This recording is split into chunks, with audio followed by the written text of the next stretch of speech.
Не стало еще одного патриарха осетинской литературы, человека, чья жизненная дорога была полностью переплетена с жизнью родной Осетии. Ушел из жизни главный редактор журнала «Фидиак» Гирсан Кодалаев. Его журналистские работы, поэтические и литературные произведения легко можно назвать национальным достоянием. Гирсан, как литературный деятель, был личностью многогранной. Он одновременно мог работать над стихотворениями о любви к родине и вести научно-филологическую работу. Творчество Гирсана Кодалаева было притягательным и интересным не только ценителям поэзии и литературы. Богатство родного языка, яркий индивидуальный почерк вызывали и продолжают вызывать интерес у представителей разных поколений.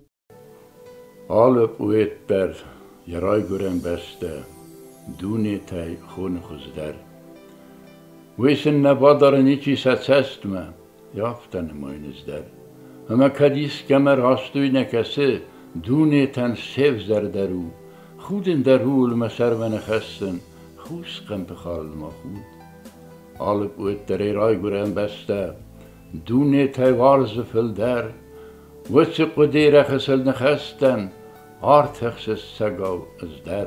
Выдающийся поэт и писатель, он долгое время возглавлял редакцию журнала «Фидиак». О его жизни можно долго говорить. Он прожил 84 года, и каждый его прожитый день был плодотворным для народа и будущего Осетии. Кодалаев является заслуженным работником культуры республики, членом Союза писателей Советского Союза, членом Союза журналистов Советского Союза, лауреатом Государственной премии имени Костахи Тагурова и многих других литературных конкурсов. В 2018 году указом президента Южной Осетии Анатолия Бибилова за большие заслуги в развитии осетинской литературы, многолетнюю плодотворную творческую деятельность и в связи с 80-летием со дня рождения Гирсан Кодалаев был награжден орденом дружбы. Похоронят поэта среди других выдающихся личностей республики в национальном пантеоне.